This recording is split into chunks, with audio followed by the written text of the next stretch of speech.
Sir छडाला जी ही करना है ना सर? हाँ, यस। पेज नंबर 99, चौथी ढाल का अंतर प्रदर्शन पढ़ते हैं। चौथी ढाल का अंतर प्रदर्शन। दिग्व्रत की मर्यादा तो जीवन पर्यंत के लिए, किंतु देशव्रत की मर्यादा घड़ी घंटा आदि नियत किए हुए समय तक की है। परिग्रह परिमाण व्रत में परिग्रह का जितना प्रमाण किया जाता है, उससे भी कम प्रमाण भोगोपभोग परिमाण व्रत में किया जाता है। प्रोषद में तो आरंभ और कषाय कषाय त्याग करने पर भी एक बार भोजन किया जाता है, जबकि उपवास में अन्न जल खाद और स्वाद इन चारों आहारों का सर्वथा त्याग होता है।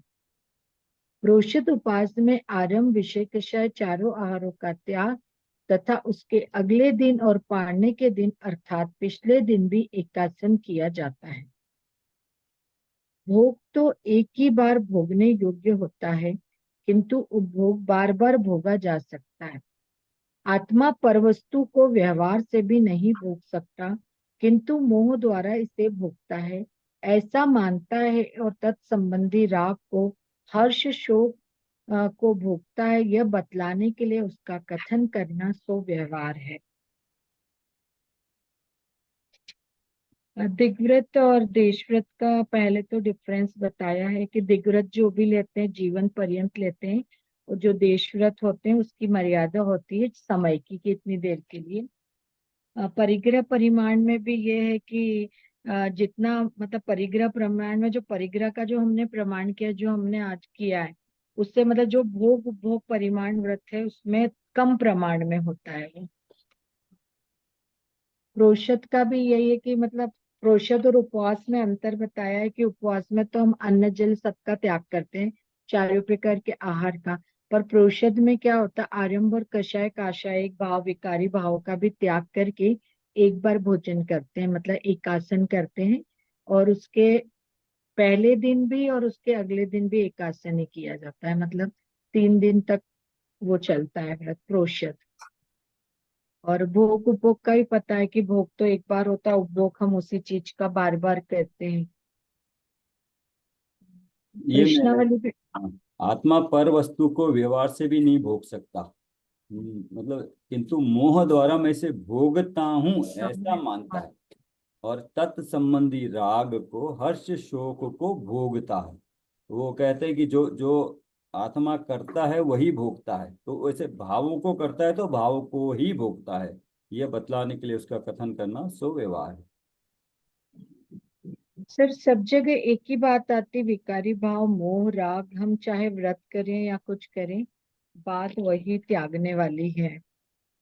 आ जाके पर और विकारी भाव दो ही चीजें हैं बस, और पर या पर हाँ। को छोड़ दिया तो बस विकारी भाव हो गया। और विकारी भाव, और फिर उसके बाद ज्ञान स्वभाव। विकारी भाव को ज्ञान स्वभाव से देखना है बस ऐसे ही। और वो प्रत्याख्यान है, ज्ञान में ही प्रत्याख्यान है, ज्ञान से ये भोग को ही भोग सकता है बस। उसको भी भोगता नहीं है एक्चुअली, वो तो भोग को भी जानता ही है। राग द्वेष को भी भोगता नहीं है, उसको भी एक्चुअली जानता ही है, मानता है कि मैं भोगता हूँ बस ज्ञान। इसकी प्रश्नावली बड़ी प्रश्न। लंबी थोड़ी है, ठीक है देखिए।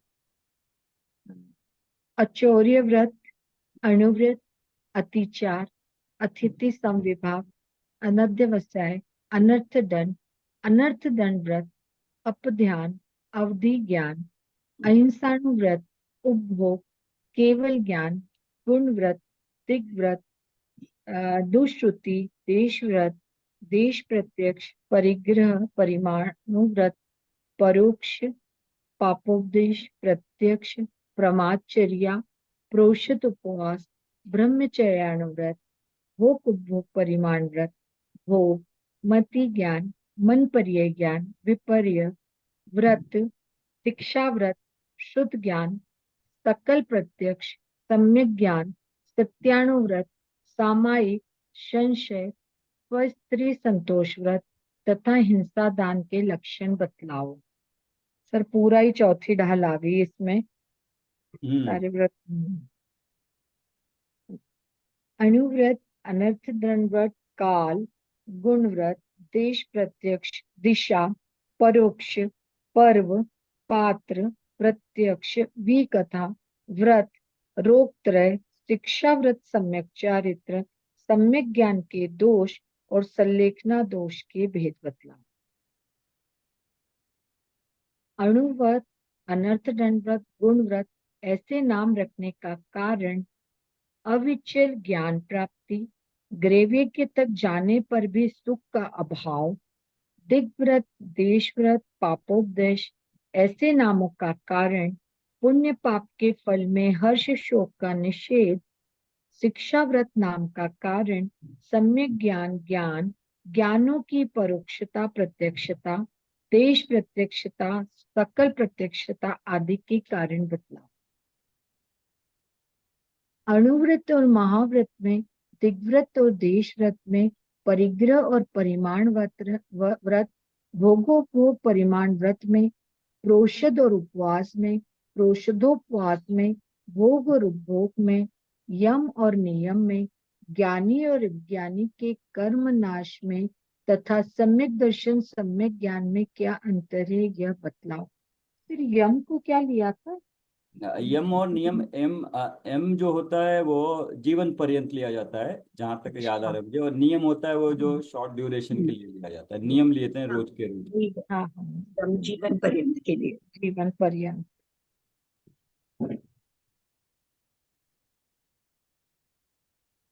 अनध्यवसाय, मनुष्य पर्याय आदि की दुर्लभता, विपर्य, विषय इच्छा, सम्यक ज्ञान और संशय के दृष्टांत दो।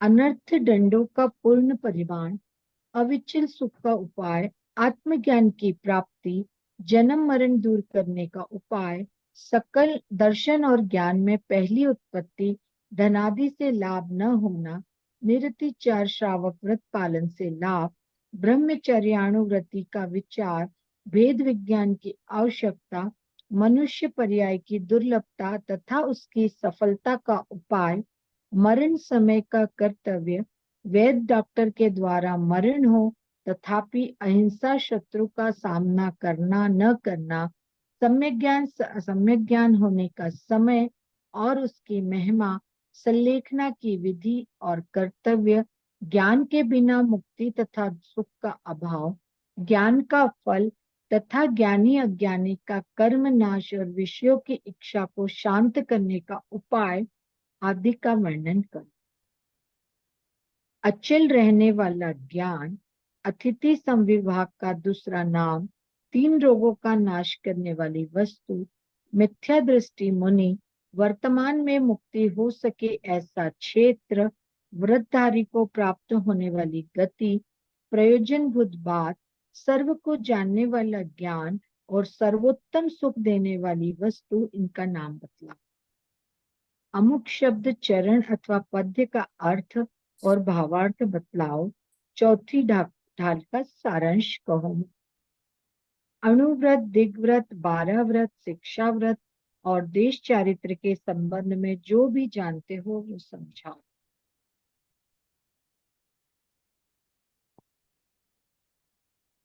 चौथी दान में तो पूरा अनुव्रत यही बताया ना, हाँ, व्रतों का सर। व्रतों के बारे में ही बताया।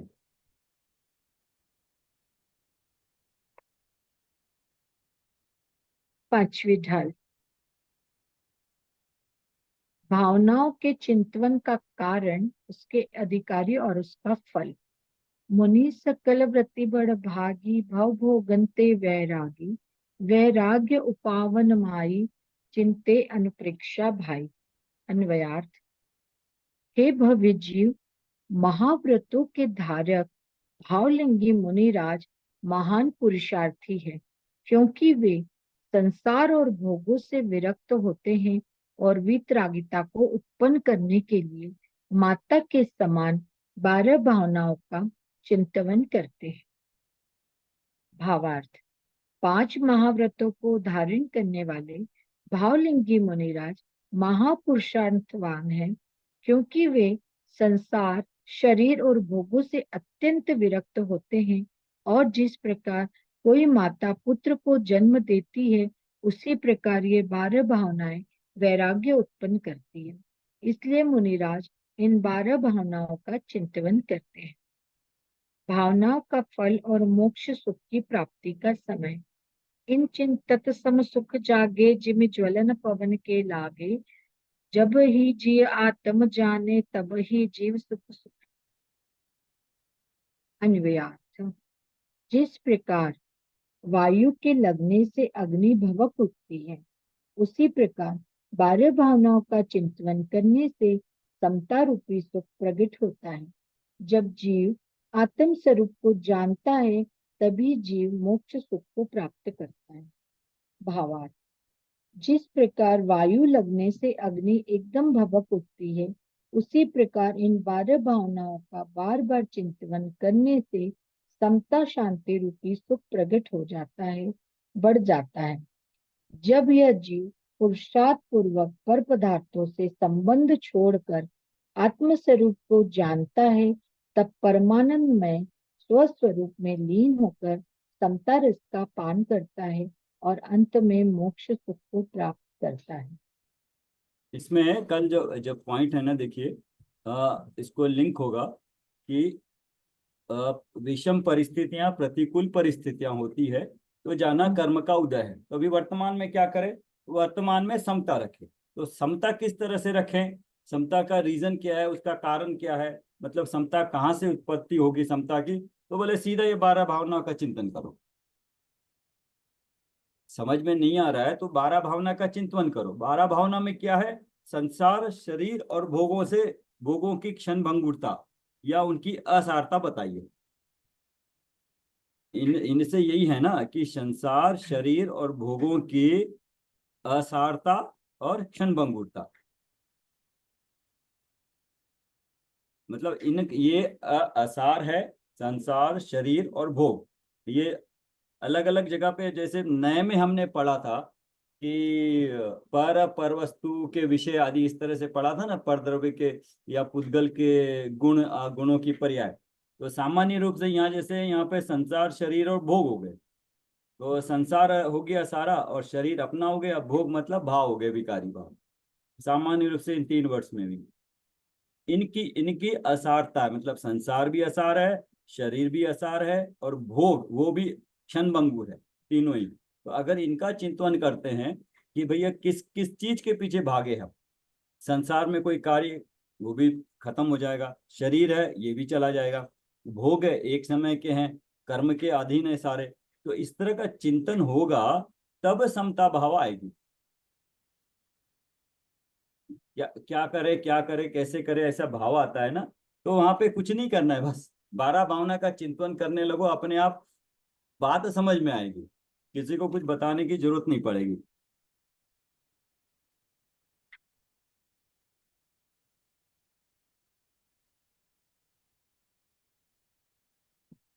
पहली, अनित्य भावना। यौवन ग्रह गोधन नारी, हय गय जन आज्ञाकारी। इंद्रिय भोग छिन थाई, सुर धनु चपला चपलाई। अन्वयार्थ। यौवन, मकान, गाय भैंस, लक्ष्मी, स्त्री, घोड़ा, हाथी, कुटुंब, नौकर चाकर तथा 5 इंद्रियों के भोग, ये सब इंद्रधनुष तथा बिजली की चंचलता, क्षणिकता की भांति क्षण मात्र रहने वाले। यौवन, मकान, गाय भैंस, धन संपत्ति, स्त्री, घोड़ा, हाथी, कुटुंबी जन, नौकर चाकर तथा 5 इंद्रियों के विषय, ये सर्व वस्तुएं क्षणिक है, अनित्य है, नाशवान है। जिस प्रकार इंद्रधनुष और बिजली देखते देखते ही विलीन हो जाते हैं, उसी प्रकार ये यौवनादि कुछ ही काल में नाश को प्राप्त होते हैं। वे कोई पदार्थ नित्य और स्थायी नहीं, अपितु निःशुद्धात्मा ही नित्य और स्थायी है। ऐसा स्वन्मुक्ता पूर्वक चिंतन करके सम्यक दृष्टि जीव वितरागता की वृद्धि करता है। यह अनित्य भावना है। मिथ्या दृष्टि जीव को अनित्यादि एक भी भावना यथार्थ नहीं होती। क्योंकि आत्मानुभव नहीं है तो उसकी, इसलिए मिथ्या दृष्टि जीव है ना, आत्मानुभव नहीं है इसलिए उसका यथार्थ अनुभव नहीं होगा। हाँ, तो इनमें देख लीजिएगा क्या बताया, ये सब चीजों का चिंतन करने से क्या निकलेगा कि सारी वस्तुएं तीनों में आ जाता है, संसार आ जाएगा, शरीर हो जाएगा और भोग है, इंद्रियों का भोग है और शरीर से संबंधित है, और संसार में सारा परिग्रह आ गया। और इनका उदाहरण भी दिया, देखिए इंद्रधनुष और बिजली, क्योंकि हम बिजली भी। इंद्रधनुष और बिजली से परिचित हैं। तो इंद्रधनुष है कुछ समय के लिए दिखता है पर्टिकुलर में, हाँ। और बिजली भी कुछ क्षण के लिए चमकती है, उसके बाद वो नहीं होती है, तो विलीन हो जाते हैं। तो ये कुछ समय, लेकिन थोड़ा सा ये ये समय, ये तो एक क्षण के लिए होती है, लेकिन कुछ जो समय होता है ये कुछ सालों के लिए मिलता है ना, धन संपत्ति स्त्री घोड़ा कुछ हाँ, साल है, तो इसलिए दोनों को कंपेयर, उसको लगता है कि ये ज्यादा समय है, ये मेरे साथ रह रहे हैं। जबकि बिजली तो एक समय के लिए उसको पकड़ ही नहीं सकते, बट लगता है ना कि एटलीस्ट घर है, थोड़ा 10-20 साल तो मेरे साथ रहता है। तो उसमें वो फर्क नहीं समझ पाता कि इतना ज्यादा समय है, वो भी बिजली की तरह ही है। क्यों? ओवरऑल टाइम फ्रेम में देखेंगे, पूरे जीवन में देखेंगे या भाव भाव में देखेंगे तो उस अपेक्षा से ये बहुत कम है। तो इंद्रधनुष और बिजली का उदाहरण क्षणिक है, अनित्य है और नाशवान है। और फिर क्या क्वेश्चन आएगा कि क्या फिर क्या करना चाहिए? निज शुद्धात्मा ही नित्य और स्थायी है, आंसर भी मिल जाएगा। तो हाँ। इसके करने से पूरा समझ में आ जाएगा। नाशवान है, क्या क्या नाशवान है, ये चीजें नाशवान है। उदाहरण दे दिया उसकी अपेक्षा से। अब है तो क्या करूं फिर मैं? तो ऐसी चीज को देखो जो तुम्हारे पास है, नित्य भी है, स्थायी है, तो बाहर खोजने की जरूरत नहीं है। तो इस तरह से चिंतन होगा तो अपने आप समता भाव आएगा और पर के प्रति झुकान रुकेगा। अशरण भावना। सुर असुर खगाधिप जेते मृग जो हरि काल दलिते मणि मंत्र तंत्र बहु होई मरते न बचावे कोई। अन्वयार्थ। देवों के इंद्र, असुरों के इंद्र और खगेंद्र जो हैं, उन सबका जिस प्रकार हिरण को सिंह मार डालता है, उसी प्रकार मृत्यु नाश करता है। चिंतामणि आदि मणि रत्न, बड़े बड़े रक्षा मंत्र तंत्र बहुत से होने पर भी मरने वाले को कोई नहीं बचा सकते। इस संसार में जो देवेंद्र, असुरेंद्र, खगेंद्र, पक्षियों के राजा आदि हैं, उन सबका जिस प्रकार हिरण को सिंह मार डालता है, उसी प्रकार काल नाश करता है। चिंतामणि आदि मणि, मंत्र जंत्र तंत्रादि कोई भी मृत्यु से नहीं बचा सकता। यहाँ ऐसा समझना कि निज आत्मा ही शरण है, इसके अतिरिक्त अन्य कोई शरण नहीं है। कोई जीव अन्य जीव की रक्षा कर सकने में समर्थ नहीं है, इसीलिए पर से रक्षा की आशा करना व्यर्थ है। सर्वत्र सदैव एक निजात्मा ही अपना शरण है। आत्मा निश्चय से मरता ही नहीं, क्योंकि वह अनादि अनंत है। ऐसा स्वन्मुक्ता पूर्वक चिंतन करके सम्यक दृष्टि जीव वीतरागता की वृद्धि करता है। यह अशरण भावना है। पहले में क्या है, आना तो आत्मा पे ही है। एक पहले में लगाना है, नित्य है, स्थायी है। और दूसरे की अपेक्षा से, अब नित्य है स्थायी है तो शरण करने योग्य भी है, अपना शुद्ध आत्मा। पहले शरीर, संसार, संसार में क्या है, शरीर है उनको बता। अब जब संसार छोड़ के जाएगा, अब आएगी मृत्यु की बात। तो मृत्यु को कैसे बचा जाए, कि कोई शरण नहीं है, वो तो आएगी ही। उसमें उदाहरण भी दे दिया सिंह का, कि वो इनके राजा को खा जाते हैं, और अन्य जो है उनको काल खा जाता है। कोई भी कितना भी बड़ा हो, काल मृत्यु आए तो उसको खा जाता है। और खगेंद्र हो तो सिंह उसको खा जाता है। तो शरण किसी में नहीं है, निज आत्मा ही शरण है। ये निश्चय से हुआ। और व्यवहार से वो क्या है ना, अनंत शरणम, सिद्धे शरणम, साहु शरणम, और धर्म जो बताया वो शरण है। व्यवहार से, निश्चय से तो यही है आत्मा। ऐसा स्व उन्मुखता पूर्वक चिंतन करके सम्यक दृष्टि जीव वीतरागता की वृद्धि करता है, वह अशरण भावना है। क्योंकि वीतरागता प्रकट हुई है, वो अभी छूट भी सकती है ना। तो इसलिए उसमें वृद्धि करता है आगे बढ़ने के लिए। और वही मिथ्या दृष्टि भी करेगा तो उसको समता भाव आएगा। पॉइंट तो सेम है ना, उसके लिए भी उसके लिए भी। संसार भावना। चहुगति दुख जीव भरे हैं, परिवर्तन पंच करे हैं, सब विधि संसार असारा, या में सुख नहीं लगा रहा। अन्वयार्थ। जीव चार गति में दुख भोगता है। 105 पर है सुमन जी, संसार भावना। हाँ ठीक। इसमें थोड़ा जीव देखना कि अब 12 भावनाएं हैं, हमें अगर नाम याद नहीं हो तो हाँ हम सिर्फ समझने की कोशिश करें क्या बता रहे हैं, तो वो कैसे निकाल पाएंगे जरा देखना। इसमें आप देखते जाना कि पहले तो संसार शरीर भोग बता दिया, अब उसके बाद संसार में रहने के बाद मृत्यु आई। मृत्यु आई तो उस तरह से ये भावना अलग हो गई। मृत्यु आई तो अब मृत्यु से बचने के लिए क्या करता है, लेकिन होता क्या है, करता क्या है जीव और होता क्या, वो तो मृत्यु तो आएगी आएगी। उस वक्त किसी की शरण में जाना चाहेगा तो बाह्य में तो कोई शरण नहीं है, व्यवहार से देव गुरु का शरण है और निश्चय से आत्मा का ही शरण है, क्योंकि वो मरता नहीं है।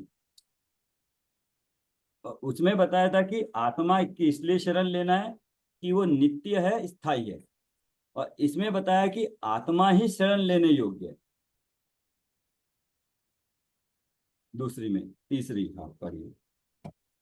संसार भावना। जीव चार गति में दुख भोगता है और पांच परावर्तन, पांच प्रकार से परिभ्रमण करता है।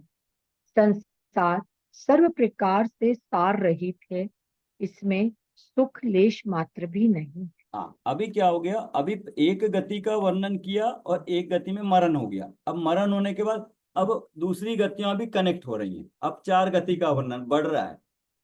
पहले सिर्फ इस संसार का बताया, उसके बाद संसार से छोड़ते वक्त मरण का हो गया, अब मरण के बाद दूसरी गति में गया। तो अब पूरा भाव भाव का बता रहे हैं, कैसे फ्लो हो रहा है, किस तरह से बढ़ रहा है। पहले एक ही भाव का बता रहे हैं, अब भाव चेंज हो रहा है तो मरण हो रहा है, मरण होने के बाद इस तरह से भाव भाव हो रहा है तो उसको संसार कहा। चिंतन इस तरह से करें, मतलब अगर किसी को हमें बताना हो, भावना नहीं बताना हो क्या है कि भैया देखो इस तरह से फ्लो हो रहा है, तो हम समझा सकते हैं, अपने आप को भी याद रख सकते हैं। नाम याद नहीं रहते हैं ना, तो इस तरह से भी चिंतन कर सकते हैं। जीव की अशुद्ध पर्याय व संसार है। अज्ञान के कारण जीव चार गति में दुख भोगता है और पांच द्रव्य क्षेत्र काल भाव तथा भाव परावर्तन करता रहता है, किंतु कभी शांति प्राप्त नहीं करता। इसीलिए वास्तव में संसार भाव सर्व प्रकार से सार रहित है, उनमें किंचित मात्र सुख नहीं है, क्योंकि जिस प्रकार सुख की कल्पना की जाती है वैसा सुख का स्वरूप नहीं है। जिसमें सुख मानता है वह वास्तव में सुख नहीं है, किंतु वह पर द्रव्य के आलंबन रूप मलिन भाव होने से आकुलता उत्पन्न करने वाला भाव है। निज आत्मा ही सुखमय है, उसके ध्रुव स्वभाव में संसार है ही नहीं। ऐसा स्वन्मुक्ता पूर्वक चिंतन करके सम्यक दृष्टि जीव वितरागिता में वृद्धि करता है, यही संसार भावना है। इसमें अभी अब लगा लीजिए, आत्मा नित्य है, स्थायी है, शरण योग है, और उसमें आत्मा सुखमयी है। और इसमें चारों गति के दुख बताए। अब चारों गति ही यहाँ क्या बता रहे हैं, संसार भाव सर्व प्रकार से सार रहित है। अब इसमें हम देवगति भी आ गई, अपने आप ही आ गई देवगति कि वो भी सार रहित है। निज आत्मा ही सुखमय, उसके ध्रुव स्वभाव में संसार है ही नहीं, क्योंकि वो जैसा है वैसा ही है, उसी का आलम्बन लेना है, ध्रुव स्वभाव। आप पढ़ेंगे सुमन जी? आप पढ़ती हूँ, अगर डिस्टरबेंस आए ना, पास वाले फ्लैट में काम हो रहा है, यहाँ तक चलिए आवाज आ रही है, मैं तो आप भी बोलिए। पढ़ती हूँ। हाँ मैं ही पढ़ती हूँ, कोई बात नहीं। हाँ। ठीक है। एकत्व भावना। शुभ अशुभ कर्म फल जेते, भोगे जिय एक ही तेते, सुत दारा होय नसीरी, सब स्वार्थ के है भीरी। अन्वयार्थ। जितने शुभ और अशुभ कर्म के फल हैं वे सब यह जीव अकेला ही भोगता है, पुत्र स्त्री साथ देने वाले नहीं होते, यह सब अपने स्वार्थ के ही सगे हैं। भावार्थ, जीव का सदैव अपने स्वरूप से और पर से विभक्त पना है, इसलिए वह स्वयं ही अपना हित अथवा अहित कर सकता है, पर का कुछ नहीं कर सकता है। इसलिए जीव जो भी शुभ या अशुभ भाव करता है, उनका फल वह स्वयं अकेला ही भोगता है। इसमें अन्य कोई स्त्री पुत्र मित्रादि सहायक नहीं हो सकते, क्योंकि सब पर पदार्थ हैं और सब पदार्थ जीव को ज्ञेय मात्र है। इसलिए वे वास्तव में जीव के सगे संबंधी ही हैं, है ही नहीं। तथापि अज्ञानी जीव उन्हें अपना मानकर दुखी होता है। पर के द्वारा अपना भला बुरा होना मानकर पर के साथ कर्तृत्व ममत्व का अधिकार माना है, वह अपनी भूल से अकेला ही दुखी होता है। संसार में और मोक्ष में यह जीव अकेला ही है। ऐसा जानकर सम्यक दृष्टि जीव निशुद्ध आत्मा के साथ सदैव अपना एकत्व मानकर अपनी निश्चय परिणति के द्वारा सुख एक शुद्ध एकत्व की वृद्धि करता है। यही एकत्व भावना है। समय सर जी पढ़ने के कारण ये सब बहुत जल्दी क्लियर हो रहा है ना, सारा वही बातें हैं एकत्व विभक्त वाला जो अपना गाथा थी उसी का सारा है। वही बताया है कि सब पर पदार्थ है, ये गेय है। जो हमने गेय गया एक संकर दोष भी देखा था कि जीव इसको अपना मानता है। अच्छा बुरा जो मानता है वो इसलिए मानता है क्योंकि कर्तृत्व और ममत्व बुद्धि है कि मैं ही करता हूँ या मैंने ऐसा किया, या उनसे ममत्व है, इसलिए हम दुख मानते हैं। मतलब और गेय गया एक संकर दोष जो हम कर रहे हैं कि जो जानने में आ रहा है, मतलब बोल रहे हैं जो भी पर पदार्थ है सब गेय मात्र है, जानने लायक है, पर उसको अपना मानना नहीं है।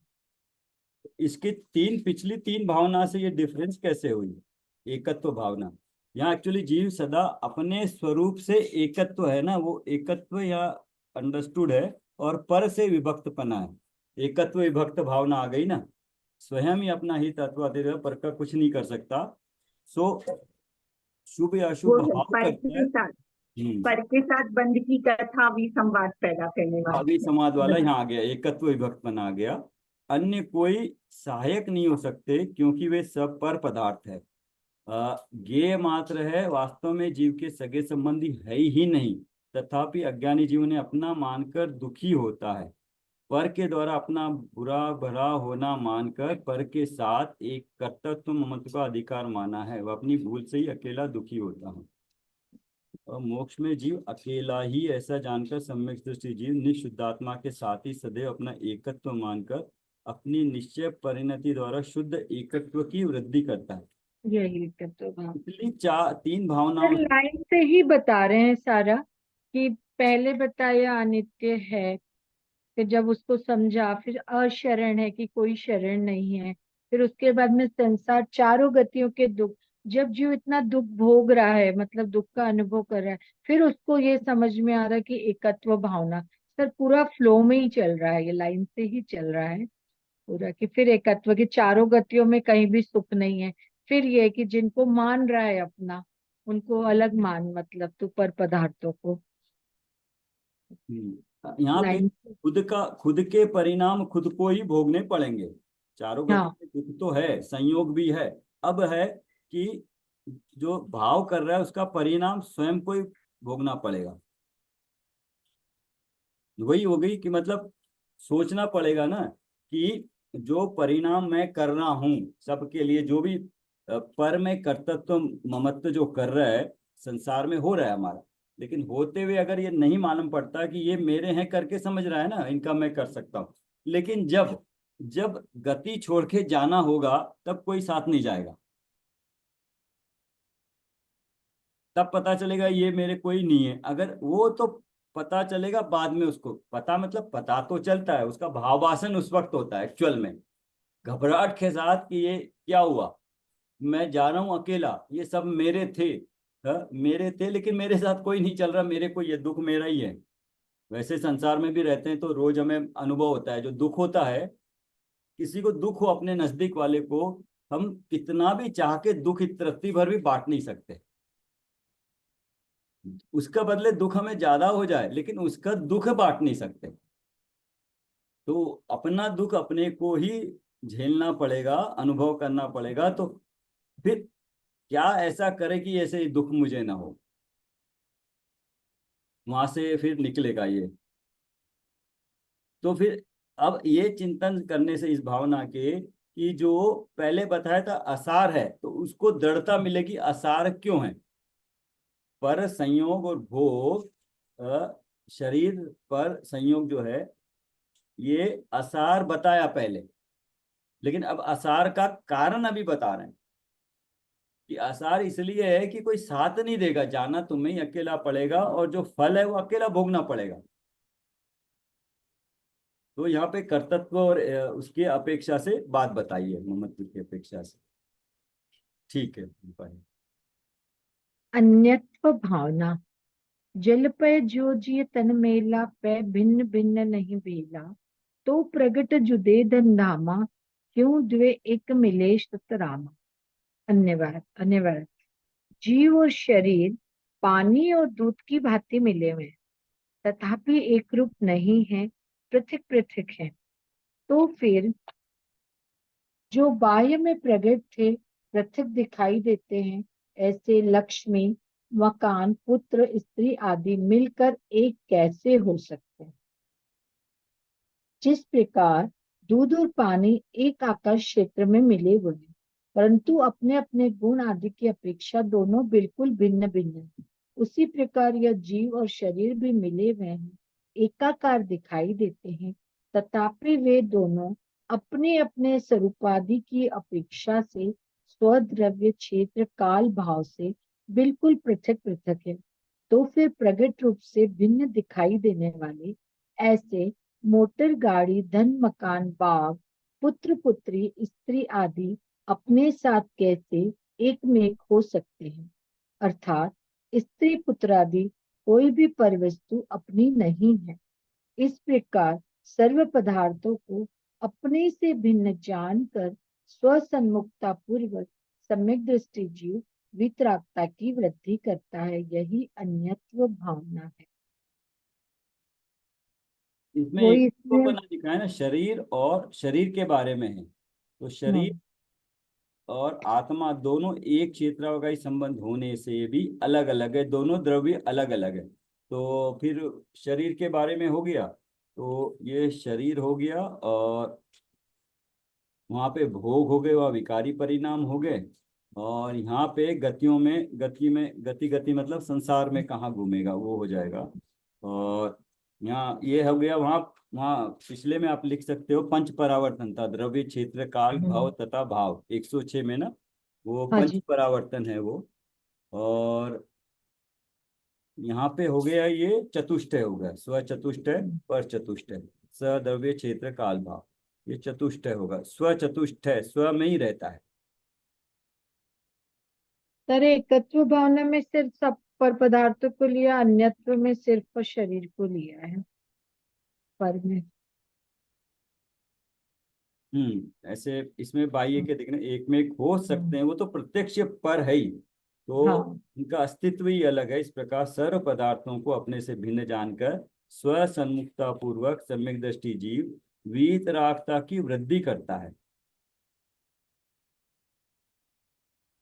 हाँ, अगर अगर ये समझ में आ रहा है अन्यत्व भावना, तो कैसे हम्म। पता चलेगा कि अपनी अन्यत्व भावना हमने भाई है इसको अपना माना है या नहीं माना है। पर को, संयोगों को, शरीर को ये चिंतन करके कैसे पता चले कि हमने इस भावना को ग्रहण किया। फर्क मतलब रिजल्ट क्या मिला या नहीं मिला, तो वीतरागता की वृद्धि होनी चाहिए इसमें। और हमें पर लगना चाहिए, मतलब वीतरागता की वृद्धि होनी चाहिए, आकुलता नहीं होनी चाहिए। तो पता चलेगा कि तब हमने शरीर को शरीर रूप माना है। तो ये तो हम कर चुके हैं, शरीर है पर द्रव्य, मतलब द्रव्य ही डिफरेंट हो गया ना, ये तो कितना कर चुके हैं, डिस्कशन में भी कई बार आ गया, बट 12 भावना के रूप में इस तरह से आया। सर अब शरीर शुरू से ही संबंधित है। हाँ। शरीर अपना पर नहीं है मिला होने पर, और शरीर अपना नहीं है एक पॉइंट बताया। अब दूसरा कि शरीर गंदा भी है ये भी बताया, हम्म। अशुचि भावना में। हाँ। यहाँ पे अपना नहीं है, अलग अलग है। और अलग अलग होने के बाद भी ये कितना गंदा है ये बता रहे हैं। अगर अलग अलग होने से भी कोई चीज, जैसे देव है, देव देव को हम अपना पूजा क्यों करते हैं? वो अच्छे हैं, वो सुखी हैं, उनको देख के आलम्बन लेते हैं। लेकिन यहाँ उस अपेक्षा से शरीर आलम्बन लेने भी नहीं है, किसी भी अपेक्षा से आलम्बन लेने योग्य नहीं है। उसके लिए फिर अशुचि भावना आई है। ठीक, मैं पढ़ता हूँ। मतलब शुरू की जो 3 भावना, इस पे तो हम फिर भी पक्का श्रद्धान कर रहे, समझ रहे हैं। पर सर एकत्व, अन्यत्व और असुचि भावना, इसमें हम डिफरेंट मतलब कर ही नहीं पा रहे ना सर। जो पर को ही अपना मान रहे, जो ममत्व है उसको नहीं छोड़ पा रहे, तो यही हमारे सम्यक दर्शन में बाधक है। हम जो ये 3 भावनाओं पे नहीं कर रहे हैं चिंतवन, चिंतवन करके अपना नहीं रहे सर। समझ तो रहे हैं फिर भी हम्म। सर, जैसे अपने ये सब चीजें तो फिर भी संसार पर है, ये फिर भी मान रहे हैं। पर ये जो हमारे पदार्थ हैं, संयोगी भाव हैं, पुत्र मित्र आदि, और ये मतलब एकत्व भावना में भी हम नहीं बहा रहे हैं अभी। अन्यत्व भावना भी शरीर को अलग नहीं मान रहे हैं। और शरीर को सर हम मान भी नहीं रहे हैं कि ये बिल्कुल मैल की थैली है। उसी यही 3 भावना यदि हम पा लें तो सम्यक दर्शन प्राप्त करना आसान है सर। ये बाधक है तीनों भावनाएं, मतलब हम भा नहीं रहे, ये बाधक है। हाँ, तो इसका अभ्यास नहीं, करना पड़ेगा। हाँ, अनुप्रेक्षा है ना, बार बार चिंतन करना चिंतवन। पड़ेगा। एक बार में नहीं हुआ, इसलिए बार बार करना पड़ेगा। सुमन जी बोलिए, क्या बोल रहे थे? नहीं, शरीर की वेदना में तो प्रत्यक्ष पता चलता है कि एकत्व भावना एकदम नजर आती है कि मतलब मुझे पीड़ा है तो मुझे ही भोगना पड़ेगा और कोई भोग नहीं सकता उस बात को। हाँ, यस। हाँ, और अन्यत्व भावना उसके साथ ही है कि अन्य कोई कुछ मेरा है ही नहीं। जब ये शरीर ही इतनी दुख दे रहा है तो दूसरा मेरा क्या करेंगे, वो तो पर ही है। तो एकत्व और अन्यत्व भावना विचार में तो आती है, ठीक हो जाते हैं ना, फिर भूल जाते हैं, हाँ, फिर वही उनमें है। रच बच जाते हैं। वही बात है कि ये तो रोज रोज मतलब ये वो होता है ना, चिंतवन। रोज नॉकिंग होनी चाहिए तो इसका कि आप जो कह रहे हो कि जो विपरीत परिस्थितियां हैं, दुख दर्द है, वो अच्छा है, वो भावना बता हाँ, के जा रहा है कि ये अलग है। हाँ, सर वो बिल्कुल तो है प्रतिकूल ही। परिस्थितियां तो अपने को वैराग्य में मदद करती है। वो बिल्कुल सही बोल रहे हैं सर। प्रतिकूलता अनुकूलता में तो हम रच बस जाते हैं, थोड़ा भी कुछ अच्छा नहीं, हुआ तो अभी हम अभी धर्म आप को छोड़। डिफरेंस करिए ना। अनुकूलता में तो रच पच गए, समझ में आ रहा है। अब हम्म। प्रतिकूलता को अनुकूलता में बदलने का बात बताइए। कि हाँ। प्रतिकूलता आ रही है, तब सोचो कि ये कौन मेरे साथ है, हम्म। कौन मेरे साथ जाएगा और मेरे साथ क्या जाएगा। तब चिंतन होगा, तो वो प्रतिकूलता ने काम किया। हाँ सर, अभी फोन जो बीच में मैंने काटा, कल से थोड़ा दिमाग में एक बात, ठीक है, घर गृहस्थी में सब चलती है।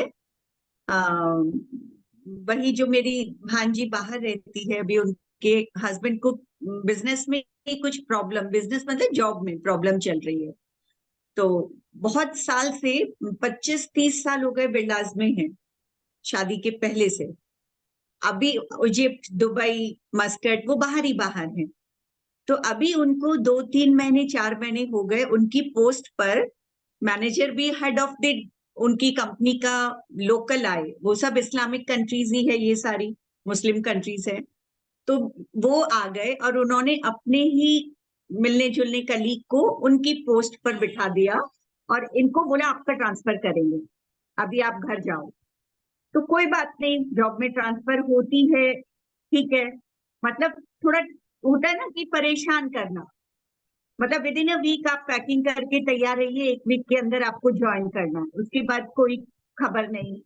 आप घर पे, और फिर घर पे इतने टाइम से इतनी सीनियर पोस्ट पे काम करने वाला घर पे बैठा है तो टेंशन होती है बहुत। और उन्हीं की तो अभी कल उनका फोन आया, मेरे भाई साहब हैं इनके बड़े भाई, वो बहुत अच्छी एस्ट्रोलॉजी देखते हैं, बहुत अच्छी, और छोटे छोटे शौक से देखते हैं और बहुत छोटे छोटे उपाय बताते हैं। ये भी उनके साथ देखते हैं। अभी वो तो देखते ही, उनको बहुत लोग पूछते हैं, इनको थोड़ा इन्होंने बंद कर दिया देखना। तो उसका ही मैसेज था, मासी भाई साहब से पूछना, बहुत परेशान हो रहे हैं। तो मैंने पूछा, वही भाई साहब का ही फोन था कि कुछ कुछ उपाय मैं बताना भूल गया था, ये उनको और कन्वे कर देना। तो मैंने सोचा मैं बात करके उनको ये बताऊंगी कि ये जो टाइम मिला है इसमें परेशान ठीक है आप होंगे, बोलना मेरे को बहुत इजी है, लेकिन ये मानो आपका किया हुआ कर्म उदय में आया है। आप ऐसा सोचो ना, आप 2 महीना भी घर पे बैठेंगे, आपको कोई दिक्कत नहीं है, आप दूसरी बातों में मन लगाओ ना, जो काम आपके पेंडिंग रह गए, आपको कुछ अच्छा पढ़ना है, कुछ अच्छा पेंटिंग करना है, धर्म सुना, आप अभी आपको सोचो यही समय मिला, आप वो करो। एस्ट्रोलॉजी को ठीक है आप कंसल्ट कर रहे हो, वो अपनी जगह काम करेगी, उससे भला होगा ऐसा विचार मत करना, क्योंकि समय आने पर ही सारे काम होते हैं। तो मैंने सोचा मैं उनको वही बात समझाऊंगी। उसके लिए तो बेसिकली देखिए, अगर फाइनेंशियली कोई ज्यादा तकलीफ नहीं है, कोई फाइनेंशियली आज इतने सालों से जॉब कर रहे हैं तो आदमी अपनी सेविंग्स अपने बच्चों के लिए सब कुछ और करके रखता है। अगर बच्चों की भी ज्यादा रिस्पॉन्सिबिलिटी है तो वो तो ठीक है, समझ में आती है। अगर बच्चों की अपने ऑलमोस्ट सेटल होने वाले हैं, पढ़ रहे हैं, लिख रहे हैं, अभी है, पढ़ ही रहे हैं, दोनों पढ़ रहे हैं। तो स्वाभाविक है। लेकिन मुश्किल है वो आपकी बात को ग्रहण करने के लिए उनकी पात्रता भी कितनी है। वो कितना हाँ भी समझाओ औंधा गड़ा लगेगा, अगर उनमें वो उतनी पात्रता नहीं होगी तो हाँ उल्टा भी हो सकता है।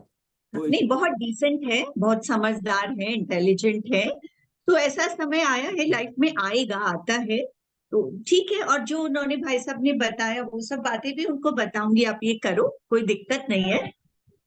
लेकिन वो मतलब नौकरी से निकाल दिया है या घर में बैठाया नहीं था? नहीं नहीं नहीं, नौकरी से निकाला नहीं, आप घर पे बैठो, जिस दिन आपको जहाँ पोस्टिंग होगी हम आपको इन्फॉर्म कर देंगे, हाँ, तो मतलब ऑफिस नहीं जाना। correct, correct। तो इसमें तो और भी इजी है ये, कि आप ओनली थिंग कि आपको ये दोनों तरीके से ले सकता है। जो काम करता है उसको अगर टेंशन देना हो तो उसको खाली बैठा दो, वो हम्म। पागल हो जाएगा। वो एक हाँ, अपने वही वही उनको बहुत स्ट्रेस हो रहा है हाँ, कि कि आज इतने साल से मेरी सबके इतनी बड़ी। सामने ऐसी हो गई स्थिति, मैं काम नहीं कर रहा हूँ, सब लोग ऐसे बोलेंगे।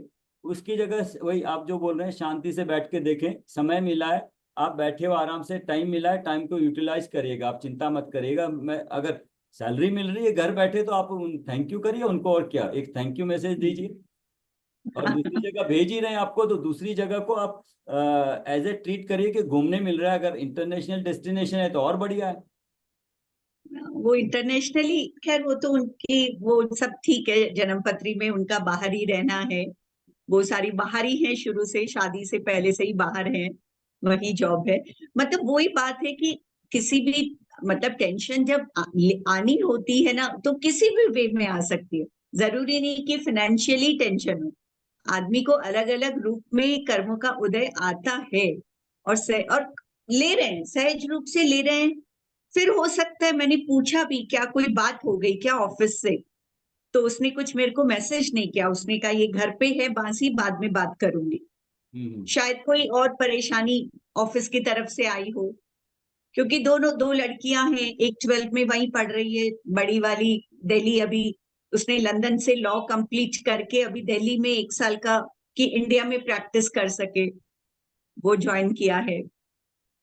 तो वो बहुत इंटेलिजेंट है, पूरी फैमिली बहुत अच्छी है, बहुत डिसिप्लिन्ड है, बच्चे भी बहुत संस्कारी हैं, सभी कुछ ठीक है, लेकिन कर्म का उदय आपके सामने किस रूप में आता है और वो स्वयं का किया है, यही बात अगर समझ में आ जाए, सहज होते हैं, सहजता के मतलब हो गए, 3-4 महीने हो गए, फरवरी से ये बात चल रही है, तो इतने लंबे टाइम पे घर पे।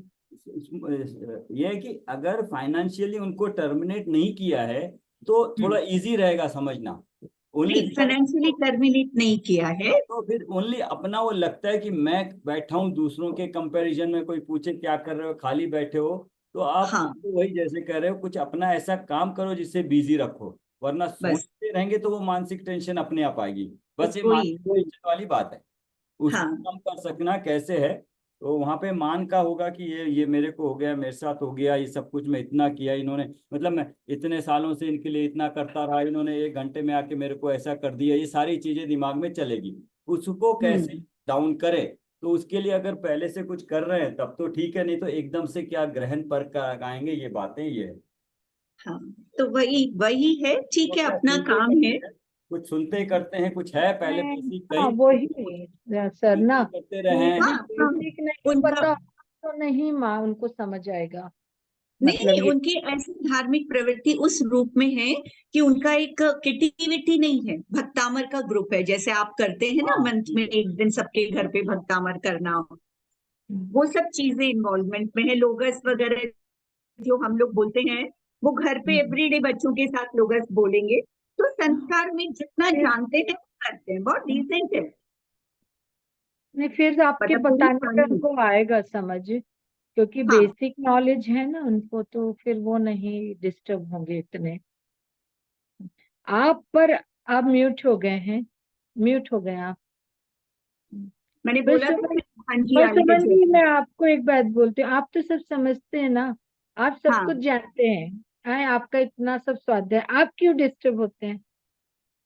नहीं, मैं डिस्टर्ब नहीं होती, मैं नहीं, मुझे आप कैसे वो, समझाना है उसको। हाँ नहीं वो ठीक है, पर तो आप डिस्टर्ब हो रहे हो, मुझे पता लग रहा है। डिस्टर्ब ना, मतलब अपने को कन्वे यही कर दूं, पावर। जो हाँ बात है मैं कन्वे कर दूं। हाँ, उसने नहीं वो मुझसे पूछा, ठीक भाई है। साहब ने मुझे आप रात को 12 बजे तक बात होती रही, हाँ तो हाँ मुझे लगा मैं कन्वे कर दूं, शायद उन, उससे उसको थोड़ी शांति मिले तो अच्छा है। हाँ, नहीं उनको भी ये लग रहा हो ना कि मासी इतना जानती है तो हमारा समाधान अच्छे से कर सकती है, मतलब हाँ तो मैंडेटरी। तो बस आप डिस्टर्ब मत हुआ कीजिए, आप नहीं, तो मैं सब होती जानते नहीं हूँ, थे। लेकिन थोड़ी आकुलता तो हो जाती है हाँ, मुझे। नहीं वो तो होती है, वो तो कुछ भी होता है तो होता ही है। पर मतलब आप मत हुआ कीजिए ज्यादा, मतलब हाँ उनको नहीं नहीं, आप ही तो मेरा संबोधन मेरा करेंगे, क्योंकि परिवार में आप ही अभी सब सही चीज पकड़ी है आपने, तो आप ही हाँ सबको संभालेंगे ना परिवार में, हाँ, कुछ भी क्योंकि ना करेंगे। मेरा मेरा ऐसा नेचर है, मैं चला के बहुत ज्यादा ऐसे इन्वॉल्व में नहीं होती हूँ, किसने क्या किया ये किया, मेरे को टाइम ही नहीं मिलता है। हाँ लेकिन अगर किसी ने मुझे अप्रोच किया है ना, तो मैं उसको सेटिस्फाई नहीं करूं तो मुझे आकुलता रहती है कि वो दुखी है तो मैं कैसे थोड़ा उसके काम आ सकूं। उसने मुझे कहा है मैं कर लूं, समझा दूं। बस उतना सा भाव रहता है, बाकी वो जब तक नहीं होता है तो रहती है आकुलता, हाँ, थोड़ी उस वे नहीं से रहती है। वो तो देखिए अपन जिस भूमिका में, वो सब कुछ होगा, मतलब अभी घर गृहस्थी है तो सब कुछ होगा, और अभी ममत्व तो कहीं से भी नहीं छूटा ना हमारा, मतलब। असुचि भावना पढ़ते हैं।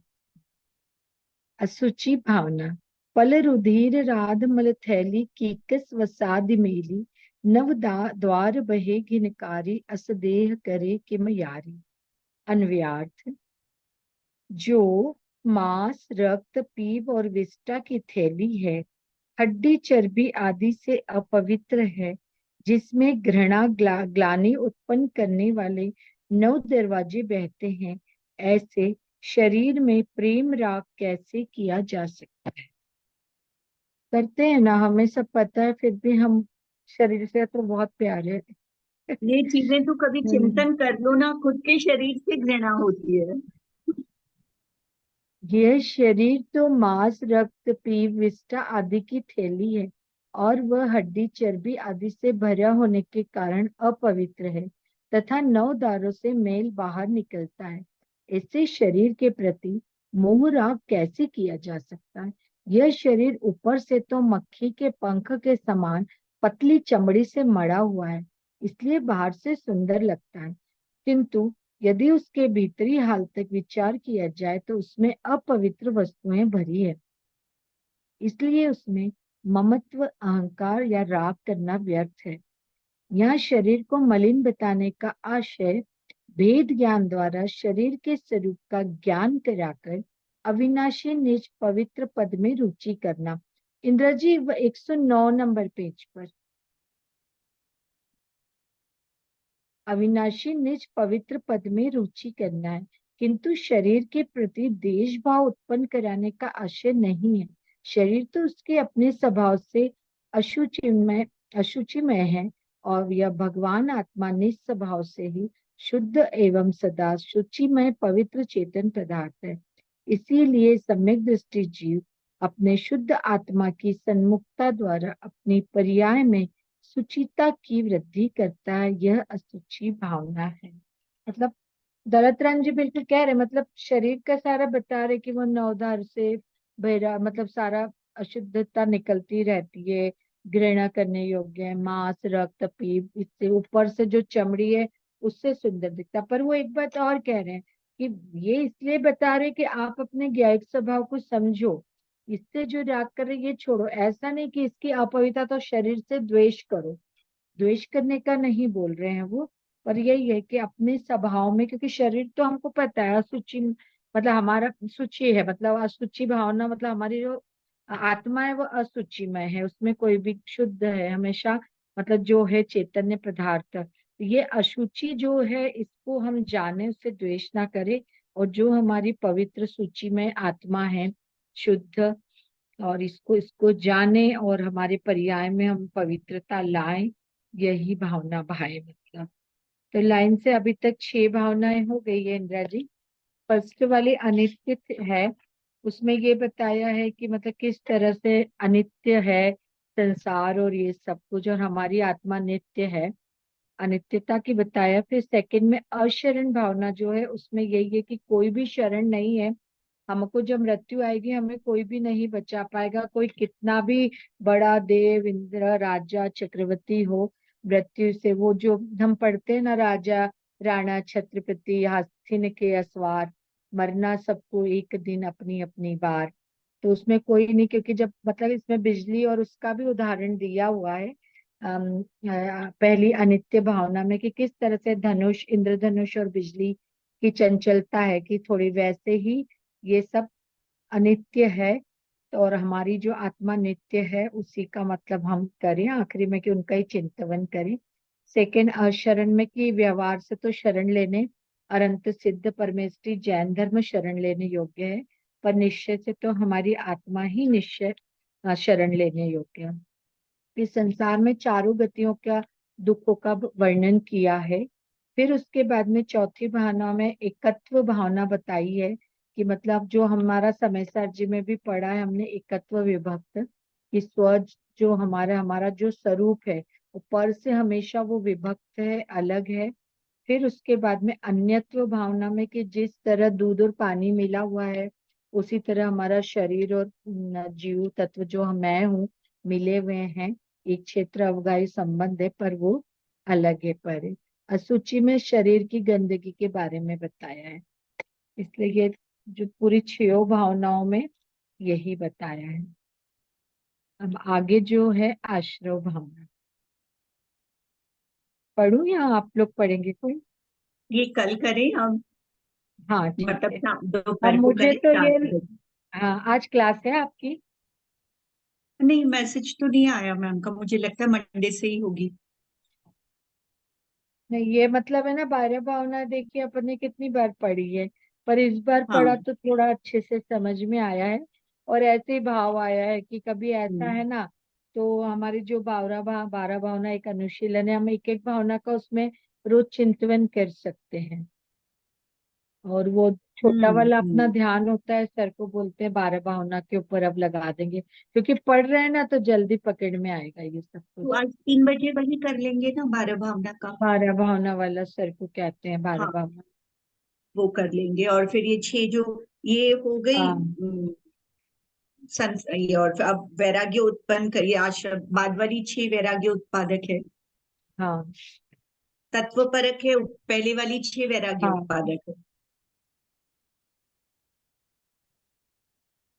हो जाएगा अपना 2-3 दिन में। सिर्फ 12 भावना के ऊपर कोई ध्यान है? 12 भावना का वो उन्हीं ध्यान ये में। वो छोटा छोटा थोड़ा बड़ा वाला कुछ है क्या सर? जैसे अभी अपन पढ़ रहे हैं ना, थोड़ा सा उसका ध्यान करेंगे तो मतलब वो ज्यादा ग्रहण भावना कर। अलग से देखना पड़ेगा, लेकिन हर ध्यान में कुछ ना कुछ इसी तरह का ही है। हाँ वो तो है हर ध्यान में से। अलग से वो देखना पड़ेगा उनका क्या है। तो यहाँ पे ये 6 है, 6 ये है, ये वैराग्य उत्पादक है और 6 तत्व परक है। ये वैराग्य उत्पादक वाली 6 भावनाएं हैं। वैराग्य इसलिए कि इनमें इनमें ये वैराग्य की दृढ़ता के लिए मुनि लोग करते हैं, हम लोग भी अपना भी इसमें ये पॉइंट अभी मिला ना कि कैसे प्रतिकूल परिस्थितियों में समता रखने के लिए 12 भावना जरूरी है। हम्म कनेक्शन हो गया है ना, मतलब सामान्य जीव के लिए भी अगर इनको सोचे ऐसा, तो वही है पर पदार्थों से अपनापन छुड़ाए। उसमें हम्म एकत्व ममत्व कर्तृत्व भोक्तृत्व बुद्धि भी आ गई है, और इसमें सारे पर भी आ गए, संयोग हम्म परिग्रह शरीर और पुण्य पाप के भाव, यहाँ तक हो गया। नहीं, अभी अगर इनका चिंतन करेंगे आप 6 भावनाएं, तो कैसे करेंगे? 6 भावनाएं पूरी आ जाए, कैसे करेंगे? कैसे करेंगे बताइए। पर प्रतिदिन करने लायक है, हर मिनट करने, हर नहीं, क्षण करने लायक। भावना में क्या सोचेंगे जिससे 6 पार्ट आ जाएगी, ये बोल रहा हूँ। हम्म। हाँ, अनित्य, जैसे शुरू में अनित्य है नाम कि नाम वगैरह नहीं है, ऐसे ही कि हाँ, हाँ। ये क्या क्या है जो मेरे पास, क्या है, भोग है, शरीर है, संयोग है और भाव है, तो उसको अगर हाँ। हमें सोचना हो। हम्म। हाँ, ये संसार, शरीर, भोग जो भी है वो नित्य नहीं है, हम्म। छूट जाने वाले हैं। मुझे संयोग से मिले हैं तो इनका नाश तो जरूर होने वाला है, मेरे साथ कभी भी वो टिके नहीं रहेंगे। साथ ही साथ मेरी, जब मेरा जन्म हुआ है तो मृत्यु भी अवश्यम भावी, एकदम अवश्य आएगी ही आएगी। हाँ मुझे कोई शरणभूत उस समय होगा नहीं। मेरी एक क्षण को भी आयु को बढ़ाने वाला, मुझे लाख कोशिश कर लो, अपनी हाँ संपत्ति देकर भी, मुझे पूरी की पूरी संपत्ति देकर भी, मेरी एक क्षण की आयु को कोई बढ़ाने वाला नहीं। तो करना क्या है, जब ये सारी चीजें चिंतन में चलेगी, तो शरण करने लायक क्या है? सभी कुछ अशरण है, तो शरण करने लायक कुछ तो हो, किसी चीज का तो आलंबन लूं। तो वही है, पंच परमेष्ठी ही शरण है। और उन्होंने बताया है कि तुम्हारी आत्मा ही शरण है। वो हाँ स्वयं भी अपनी आत्मा की शरण लेकर मोक्ष पद को प्राप्त उन्होंने किया है। तो उनके बताए हुए मार्ग पर, मतलब मेरी आत्मा के अलावा मुझे कोई शरणभूत है नहीं इस संसार में, वो चिंतन करना होगा।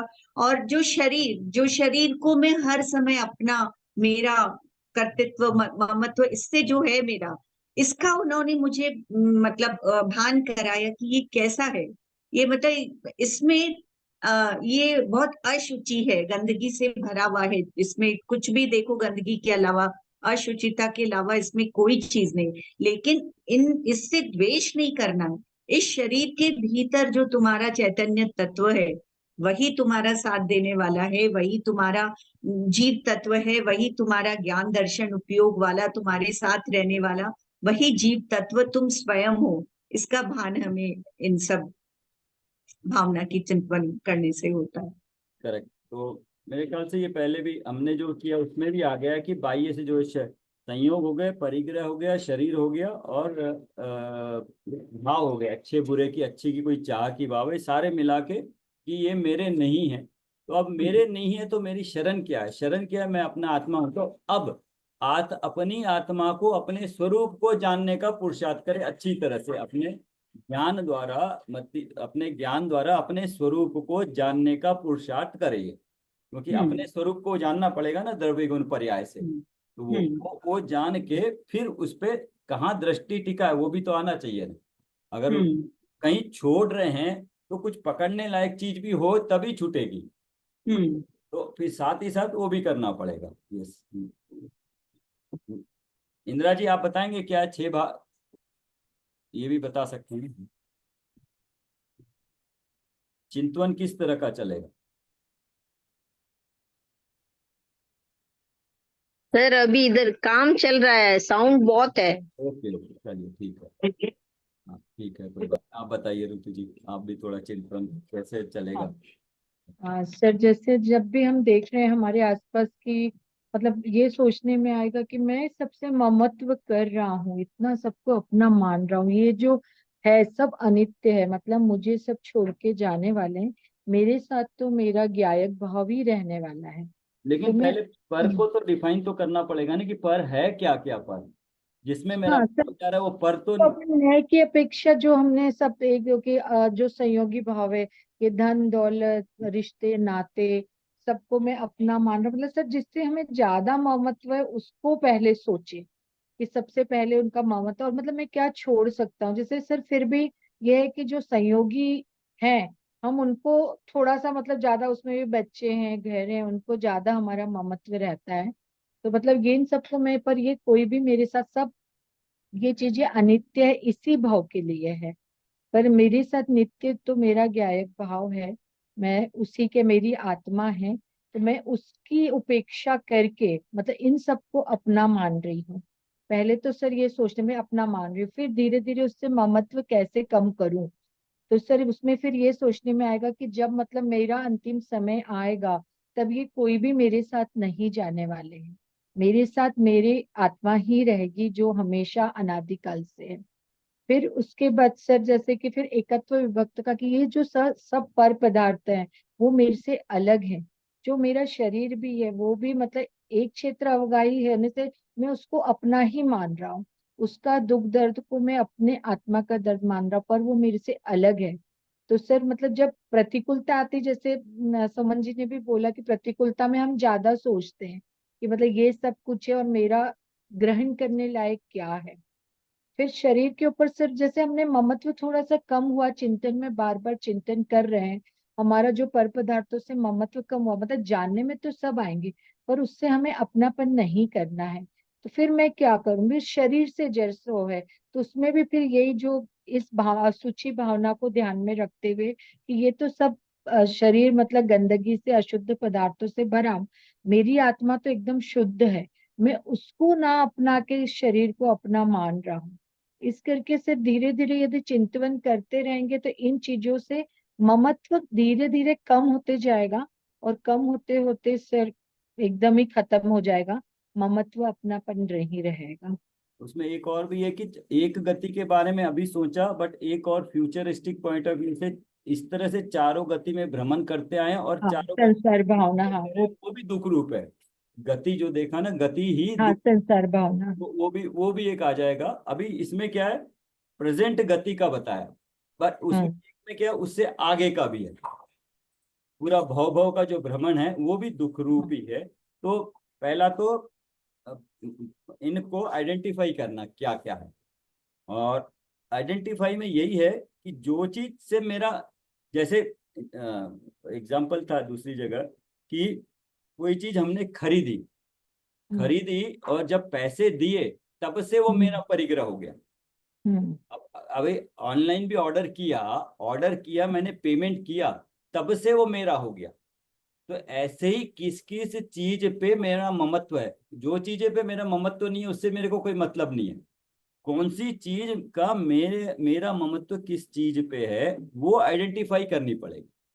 वो आइडेंटिफाई करने के बाद ही उस वस्तु पे विषय वस्तु जो वस्तु स्वरूप है लगाना पड़ेगा। बाकी तो कोई चीज जैसे उनका तो कोई हाँ मतलब ही सर, नहीं है, उनसे एकत्व है उसमें ही नहीं। जो तो सर कॉमन चीजें आती है उस पे भी इतना ममत्व नहीं रहता है सर। यस, जैसे अपने बिल्डिंग में सोसाइटी में चाहे सबने कंट्रीब्यूट किया है उसमें, पर हाँ, सर उस पे इतना ममत्व नहीं हमारा रहता है। रहता ही नहीं है, उसमें थोड़ी देर के हाँ लिए रहता है। Yes। हाँ तो इसको एक और आपको सुना ही होगा, वो 20,000 इफेक्ट कहते हैं। मतलब आप अगर मान लीजिए कोई प्रॉब्लम में इन्वॉल्व होते हैं तो बहुत बड़ी लगती है, लेकिन उसको थोड़ी दूर पे खड़े रह के देखिए। आप जैसे प्लेन में जा रहे हो, तो जैसे जैसे प्लेन में ऊपर चले जाते हैं तो नीचे की जितनी वस्तुएं हैं ना, पहले पूरी साइज में दिखती हैं, फिर धीरे धीरे धीरे धीरे बाद में तो पूरा इंडिया भी एक डॉट बन जाता है, इतना सूक्ष्म हो जाती है। ऐसे ही अपनी जो परेशानियां जब उसमें इन्वॉल्व होते हैं तो बहुत बड़ी लगती हैं, लेकिन उनको अगर सोचे कि ये जो प्रॉब्लम है ये मेरे को कितने दिन तक तकलीफ देगी, एक एक दिन या 10 दिन या 1 महीना या 1 साल या 10 साल या जिंदगी भर, तो उसमें से ऐसे आइडेंटिफाई कर लेंगे ना कौन सी प्रॉब्लम कितनी है, और उसको फिर कंपेयर करेंगे अपने पिछली लाइफ से। ऐसी प्रॉब्लम्स मेरे को आई थी एक दिन वाली, तो उसको तो मैंने टैकल कर लिया था, तो ये भी हो जाएगी, तो अपने में वो सांत्वना आएगा कि ये कोई बात नहीं, हो जाएगी। ऐसे ही जो बड़ी बड़ी बड़ी प्रॉब्लम भी थी हमने टैकल किया ना, कोई जितनी प्रॉब्लम आती रही अभी तक टैकल किया ना, हमने जितनी भी पिछली जिंदगी जी है वो प्रॉब्लम्स को टैकल किया, तो कॉन्फिडेंस आएगा ना कि अब अगली आएगी तो टैकल कर लेंगे, तो उसकी चिंता, उसको चिंतवन करने की जरूरत नहीं। वो जब आती जाएगी तो उसको हम, अपनी बुद्धि है उसको कर लेंगे, सामर्थ्य है कर लेंगे, तो फिर बच जाएगी एक दो ऐसी जो लगता है कि ये शायद, और पता नहीं वो कौन सी होगी जो एकदम जीवन पर्यंत होगी, वो होगी मृत्यु, या वो होगी भावना कि मेरे को कोई रक्षा नहीं है, मेरे शरीर में कुछ हो जाएगा, बीमारी यही है, या किसी को कुछ हो जाएगा, अपनों को जिससे ममत्व है उसको हो जाएगा। ये 3-4 पॉइंट पे आके रुक जाएंगे। वहां पे फिर ये वस्तु व्यवस्था का फिर मजबूत जोड़ लगाना पड़ेगा, चिंतन वहां लगेगा। ये छोटी छोटी चीजों में तो मतलब अगर तर्क से भी देखेंगे तो हो जाएगा। क्योंकि करते आए ना हम लोग अभी तक। कितनी सारी तकलीफें, फिजिकल भी मेंटल भी, अपने जितने भाई बहन माँ बाप रिश्तेदार है वो सब जाते हुए देखे ना, वो उससे गुजरे हैं ना हम लोग, गुजर के अपनी जिंदगी जी रहे हैं ना। तो ऐसे ही अगला भी जो है उसको, अभी तो अच्छे हो गए, थोड़ा पता भी लग गया, क्या एक्सपेक्ट भी कर सकते हैं क्या हो सकता है, उस अपेक्षा से भी सोचे तो शायद हमें इजी हो जाए थोड़ा डील करना फ्यूचर का। अननोन को, फ्यूचर अननोन है, अननोन को अपने नोन का फिट करके मैट्रिक्स उसमें तरीका कि हो जाएगा। नहीं सर, बातों बातों में बच्चों को तो कहते ही है हम थोड़ी हमेशा रहेंगे, तुम्हें तो अपना काम स्वयं को करना है। हम अपने पेरेंट्स के लिए थोड़ा शायद इमोशनल हो जाते हैं, लेकिन बच्चों को तो कॉन्फिडेंट करते हैं। यस, तो यही है, चिंतन का भी यही है। तो अभी वस्तु स्वरूप को लगाने से कम होता जाएगा, अभ्यास की सब जरूरत, होते हैं। हाँ। अभ्यास की जरूरत है, अभी और कुछ जरूरत नहीं है। ये भावना आ गई तो चिंतवन करना है, बस अभ्यास करना है, अलग अलग अपेक्षाओं से सोचना है। तो ये यहीं करते हैं, बाकी 6 की बाद में कर लेंगे। 3 बजे मिलेंगे फिर, आज देखते हैं। मैं 3 बजे नहीं, 3 नहीं, 4 बजे। आज सुबह ध्यान छोड़े नीचे। थोड़ा 5 मिनट लेट हो गया। हाँ, मैं 45 तक वेट की, फिर अपना दूसरा यूट्यूब से लगा दी। 45 नहीं, 5:40 को लगा दिया। नहीं, 5:45 तक नहीं स्टार्ट हुआ था। अच्छा, हाँ हाँ, थोड़ा लेट हो गया था मेरे को। ठीक। सर नेक्स्ट क्लास 3 बजे या 4 बजे? 4 बजे, 3 से 4 तो ध्यान लगाएंगे ही। हाँ, 3 से 4 ध्यान और फिर 4 से। 4 से 5 वो करेंगे। ठीक। ठीक है, 4 से 5 में बाकी 6 भावनाएं ले लेंगे। हाँ। नहीं मतलब भावना को इस तरह से अलग एक भावना करके आई है, बट जो हम नए में समय सार में आदि पढ़ रहे हैं उसमें ऑलरेडी ये सारे पॉइंट्स कवर हो चुके हैं। पर पदार्थ और पर पदार्थ के भाव और हमारे विकारी भाव, उसमें सारा आ गया। तो कोई नई बात ऐसे इसमें आई नहीं है, बट उसको चिंतवन रूप में करना कि ये किस तरह से मुझे दुखदाई है, किस तरह से थोड़ा अलग अलग है ये। शरीर के बारे में थोड़ा सा और भी ऐड कर सकते हैं कि ठीक है, अशुचि भावना तो ठीक है, लेकिन साथ में ये भी है कि जैसे आपने बताया द्वेष नहीं करना, ये मेरे संयम के लिए साधन भी है।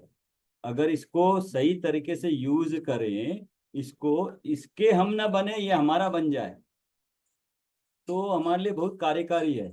मनुष्य पर्याय इसी से टिकी है, शरीर से ही टिकी है। तो वो भी बात इसके साथ साथ ध्यान में रखना पड़ेगा, अशुचि के साथ साथ, अशुचि होते हुए भी इतना कार्यकारी है।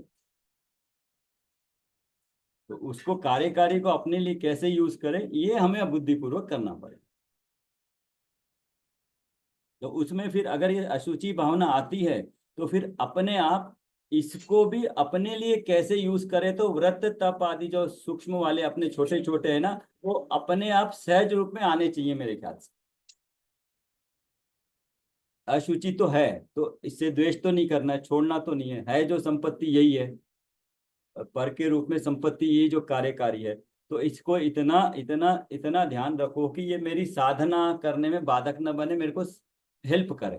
हेल्प करे तो सबसे बड़ी बात आती है वही भोजन पे, है ना, भोजन से उपवास आदि तक।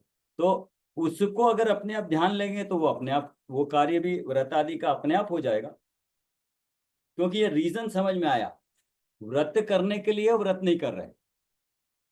व्रत करने का रीजन है इसको टिकाए रखना, इसको इसलिए टिकाए रखना है कि ये साथ नहीं देगा, मतलब साथ नहीं देने वाली चीज को भी हम अपने कार्य में लगा रहे हैं, ये तो बुद्धिमानी हुई ना। अशुचि भावना से क्या बोला है कि बेकार है ये, लेकिन इस बेकार चीज को भी हम अपनी बुद्धि से इस तरह से यूज कर रहे हैं कि मेरा सहायता करे, है ना। कोई तब बढ़ाने के लिए सर, स्वाध्याय के लिए, तब बढ़ाने के लिए किस हाँ, तरह से शरीर का यूज, मतलब इसीलिए भोजन भी देना है उसको नहीं कि नहीं तब तो बढ़े।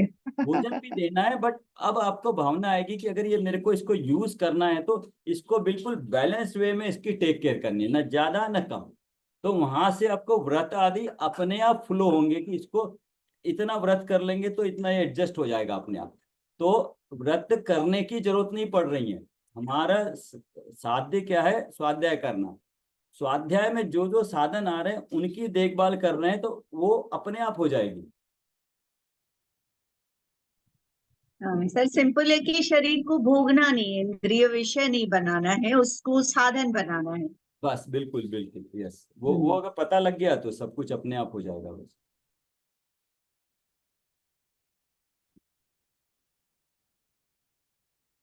आज वो शुरू भी हो गया अपना, क्या कहते हैं,